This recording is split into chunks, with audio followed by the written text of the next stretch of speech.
All right, guys, we're going to continue on today. When you're ready.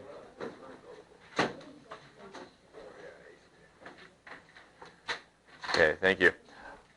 All right, first thing I want to talk about with you guys today is identifying angles that are congruent. Very similar to identifying segments that were congruent. What did we talk about with congruent segments? How do you know that two segments are congruent? So somebody raise your hand. Remember, tell me your name. Yeah. Zach, and aren't they like the same length? Right. So if you have two segments that are congruent, they have the same length. What do you suppose is going to be what do you suppose is going to be true about two congruent angles? Anybody want to raise their hand and offer a guess? Remember to tell me your name when you do guess. Yeah. So the same angle measurement. So however many degrees the one is, the other one should have the same measurement that way. Okay? So let's jot that down real quick.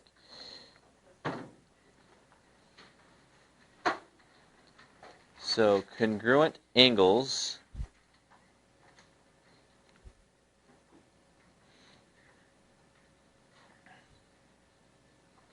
they have the same measure.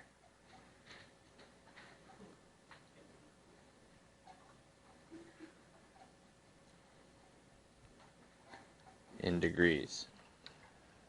Okay? So we're not really talking length anymore, right? Because angles don't have length.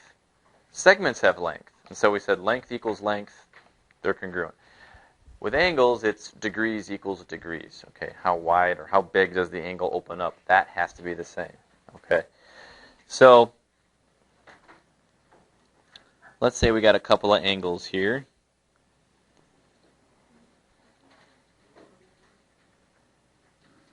We'll call this one GHI. And let's say it's 32 degrees. And we get another angle over here.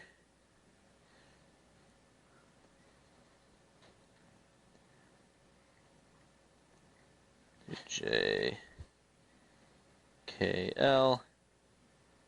Also 32 degrees. So, those two angles are congruent because they have the same measurement. They're both 32 degrees. So, since we know the measure of angle GHI is equal to the measure of angle JKL,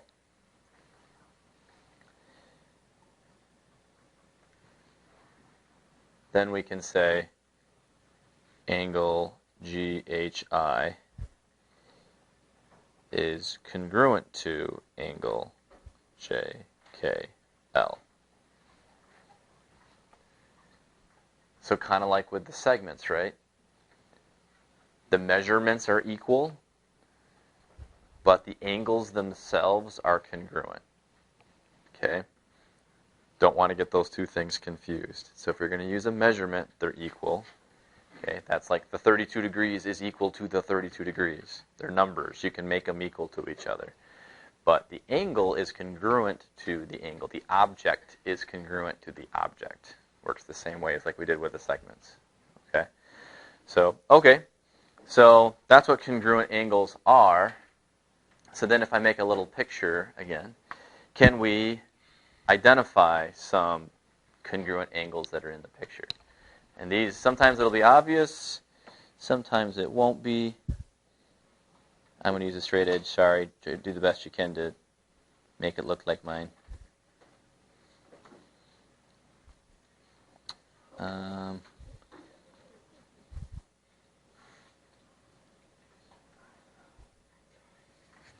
Okay, and there's going to be a little triangle like that on the bottom.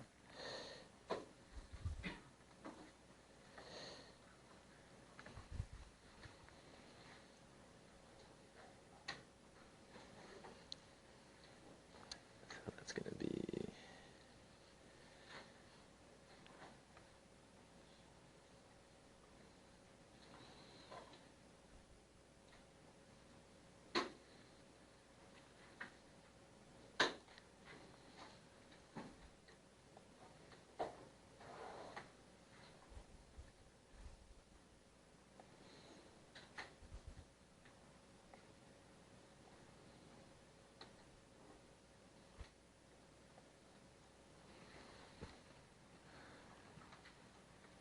All right, so we're going to see if we can identify in that picture any angles that are congruent, and then we're going to write congruent statements for them, kind of like we did here with these two.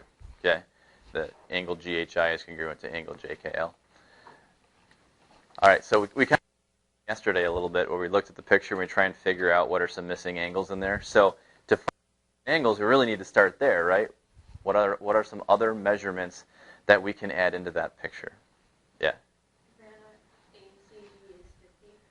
ACB's got to be 50 degrees. Good. Okay. Thank you, Savannah.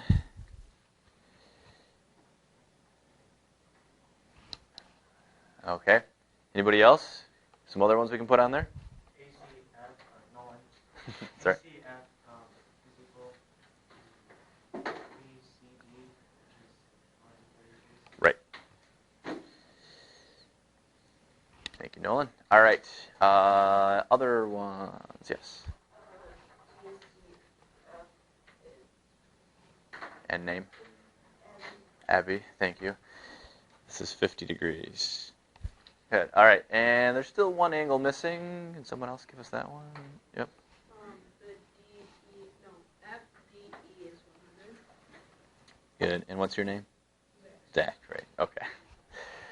All right. Good. So we got all the angles in there. Does anybody see any congruent angles in the pictures? In the picture, then. So somebody who has not answered anything yet. So no, no, yes. ACB and DCF. Good. And name? Devin. Thank you. All right. Good. Yep, we got one pair right there. So let's go over to the side here. We can mark that one down. So angle ACB is congruent to angle DCF because those are both 50 degrees. Okay? Now, that's 50 as well. I got a 50 here. I got a 50 there. But where's the other one? Yep.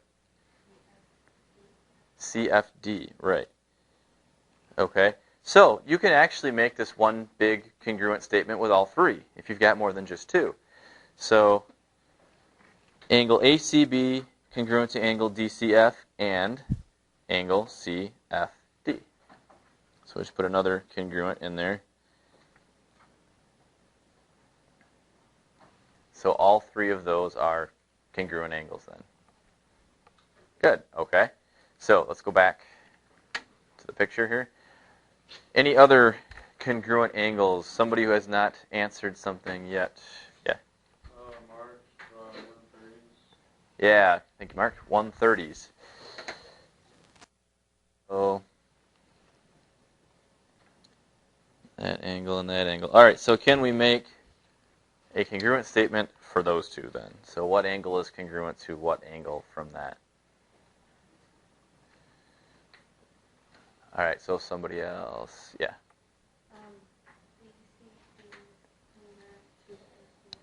BCD is congruent to angle ACF. Good. Oh, and name? Tiana. Okay. Good. All right, any other congruent angles in there? That should be it, right? Okay, good. So might have to go through and do a little work that way to find some congruent angles, but basically it's just they have the same measurement, and just being able to name them and create a congruent statement is going to be important.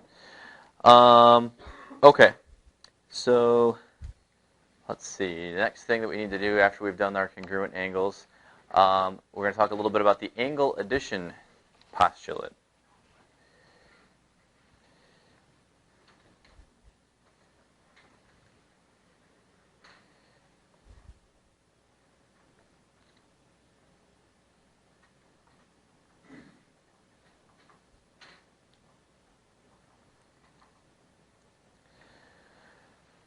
All right, it's very similar to the segment addition postulate. And remember, the segment addition postulate just said if you have two smaller segments that are sitting right next to each other and form a larger segment, the measure of the little two are going to add up to the big one that they make. Okay? Well, angles, same thing.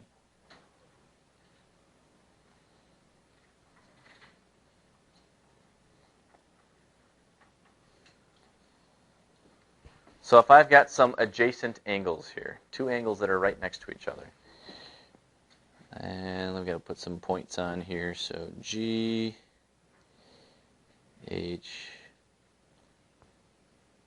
I, J. Okay. So how many angles are in the picture there? It's not two, three. Okay? This is the trouble a lot of people have with angles is being able to identify some of those hidden angles in pictures, okay? But with a little practice, we can get it. So there's the two little angles, GHI and IHJ. But then there's also this larger angle that kind of encompasses the whole thing, right? GHJ. The angle addition postulate says that GHI, the measure of GHI, plus the measure of IHJ equals the measure of the big one, right? GHJ. Okay? So let's jot that down. Measure of angle GHI plus the measure of angle IHJ equals the measure of angle GHJ. It doesn't mean that the little two angles are necessarily congruent. They might be. They might be congruent, but they don't have to be. Okay? We just know that if we add them together, whatever they are, it's going to equal the measurement of the big angle. Okay? And we can work that kind of forwards and backwards depending on what we're given. Okay? So, as an example here, let's keep this same picture. Let's say, okay, assume the measure of angle GHI is 25 degrees.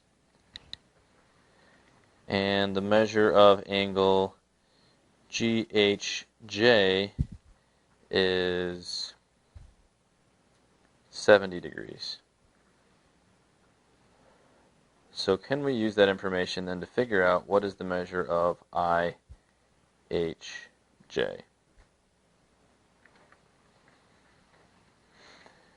Well, you got to be able to take a look at that information, look back at the picture, and recognize what you have. Okay? And you can label the picture. Sometimes it gets a little tricky because things kind of get crammed in there a little bit. But GHI, 25 degrees. Put that in there. And then the second one, don't get confused. It's not always necessarily the other little one. GHJ is the big one, right? So the measure of the entire is the 70. So the way that I do that to kind of help, I put a little arrow like this. That's 70 degrees. Okay? So then it makes it a little clearer what I have to do, right?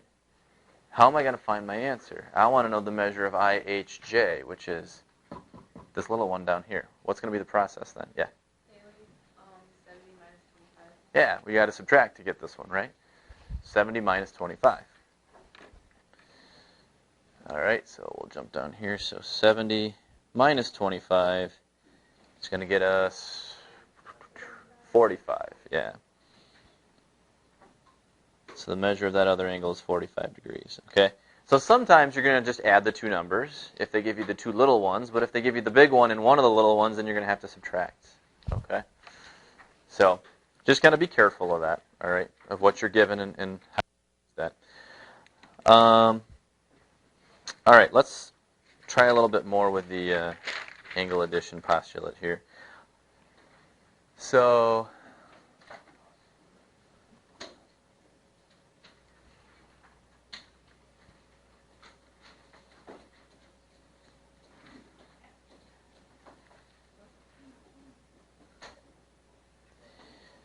real quick, just so we're all on the same page here, what does this little symbol down here mean? Yes. Yes. It means it's a right angle. It's 90 degrees. So keep that in the back of your mind. So I'm going to put another angle in here, or a couple more angles, I guess, technically.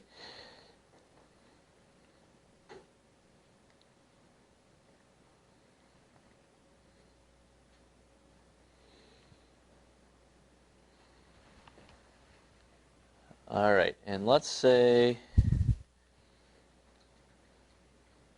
this is x plus 15 degrees. Start to hear the groans. And then 5x plus 57 degrees is that one. So yes, I'm putting a little algebra in there now. Okay, stick to your guns.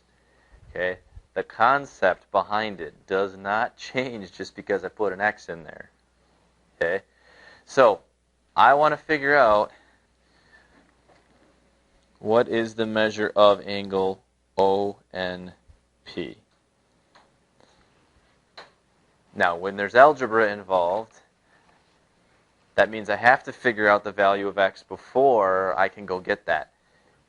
So we have to come up with a strategy using the angle addition postulate and that right angle to get after x. So does anyone have an idea of what we could do then?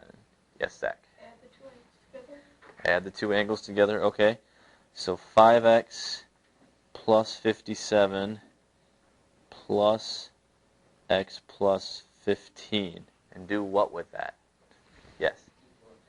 Equal to 90. Name again? Tyler. Equal to 90? Okay. Does everybody see how we just used the angle addition postulate there? Yeah. Okay, we still used it. Okay, it's got x's in there, but who cares? We still used it. And what we did was we used that to set up an equation we can then solve.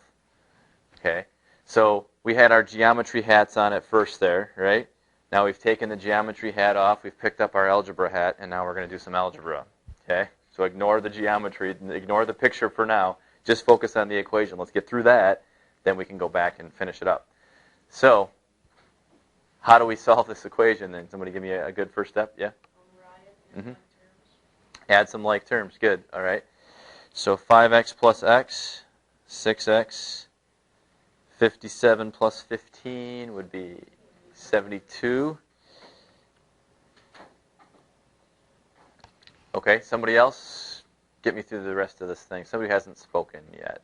You have. You haven't. Taylor and Mhm. subtract 72 from both sides. Alrighty. Thank you, Taylor. 60 or 6x, 90 minus 72, 18, right? Okay, and so what is x then? 3. Yeah, good. X is equal to 3. Okay, so let's go back to the geometry side of things. If x is equal to 3, and I want to find ONP, ONP is this angle down here. Take a look. X plus 15, right? Is that one? So what do you suppose I got to do? Somebody who has not answered something yet. Yes? Dominic, and you do 3 plus 15. Right. Thank you, Dominic. 3 plus 15.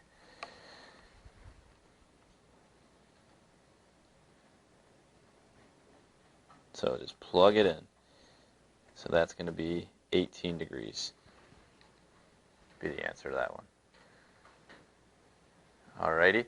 So angle addition postulate, we can use it with just numbers. We can throw some algebra in the mix. Okay, but that's how we can use that to solve some problems. Yeah? Yes, you may.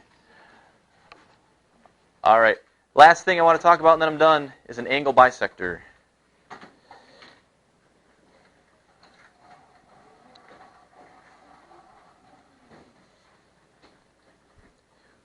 We've talked some about bisectors already with segments. What did a segment bisector do to a segment? Yeah.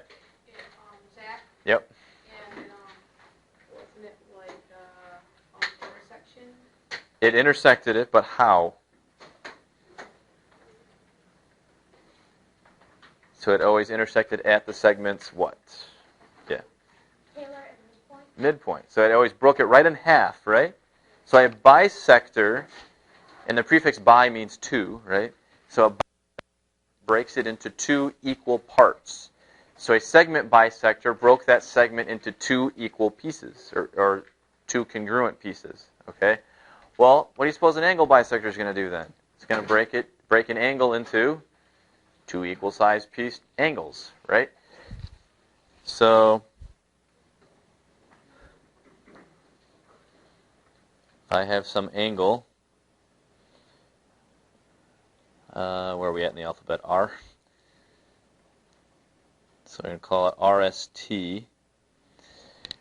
So an angle bisector, if we're going to have something that comes through and breaks this angle into two congruent angles, again, it could be a segment, it could be a ray, it could be a line, something straight that can come through and break it.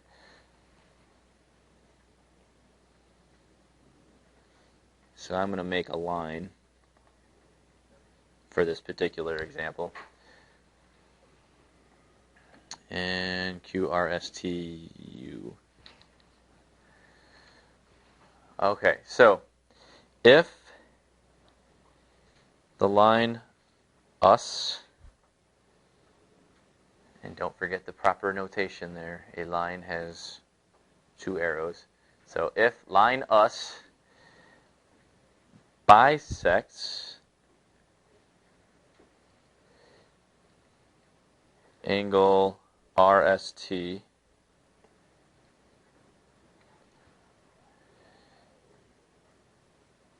then angle RSU is congruent to angle UST. Okay, that's what's going on. And to show that those two angles are congruent, just like we can mark congruent segments, we talked about that. With angles, if you put just one little swoop on each one of them, I call them swoops. I don't know what they're actually supposed to be called, but that indicates that those two angles are the same size. Okay, and if you have other congruent angles in a picture, then maybe you do like 2 swoops for those, or maybe 3 swoops or something. But yeah, so that indicates we got those two are congruent. Okay, so if you have a picture and they tell you this thing is bisecting this angle, that's automatically giving you this information then, right? All they need to say is, this thing here, that's a bisector. And then you've already got a couple of congruent angles in there. Okay, so let's use that, see if we can solve a problem involving that. And if we're good there, then I think we're done for today.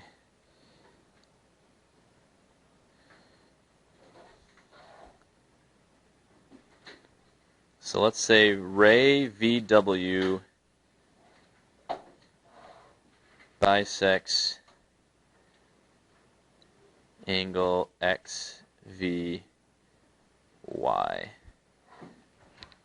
All right, and then I'll draw a picture to go with that.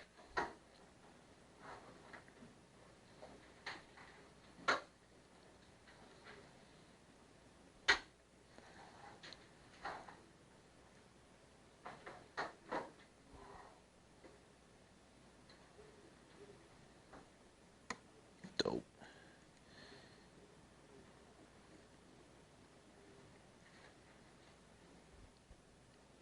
Okay, so there's my picture, and VW is that ray that is bisecting the angle XVY. Okay, and let's say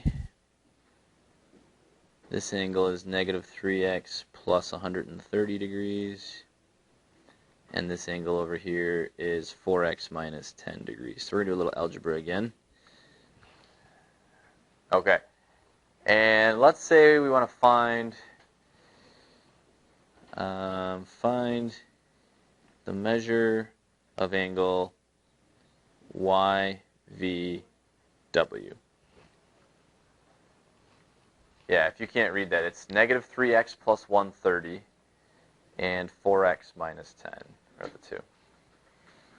And YVW is the measurement we want. Okay, so if it's a bisector, what does that tell us? Let's have somebody who hasn't answered something yet today. You guys both have. Yeah. Right. Oh, name? Oh, I didn't hear it. Sorry. Yeah, but they're, okay, so thank you, Jason. They are equal, right? Those two measurements. Okay? So that's giving you a way to set up an equation again, right? We can take those two algebra expressions, 4x minus 10 is equal to negative 3x plus 130. And now we got to take off our geometry hat, put on the algebra hat, do the algebra. Okay, so I'll quickly do that. Going to add 3x to the other side. Okay, start with that. So we got 7x minus 10 equals 130. And then add 10 to the other side, so 7x equals 140. Divide each side by 7. X equals 20. Okay, so once I know x, then I ask myself, okay, what am I really trying to find? I'm really trying to find YVW. Where's YVW? Boom, right there. So what am I going to do? Just plug it in, right? 4 times 20 minus 10.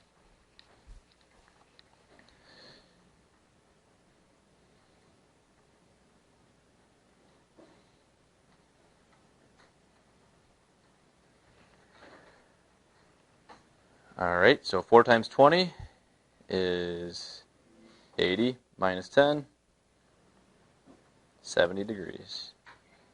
I just used a bisector to solve the problem. Thank you. All right, so that's pretty much it. I'm going to have you guys, you're going to do a little page in your journal, and then you guys have a homework assignment out of your book. Okay, got about half hour, a little more left in class here, guys.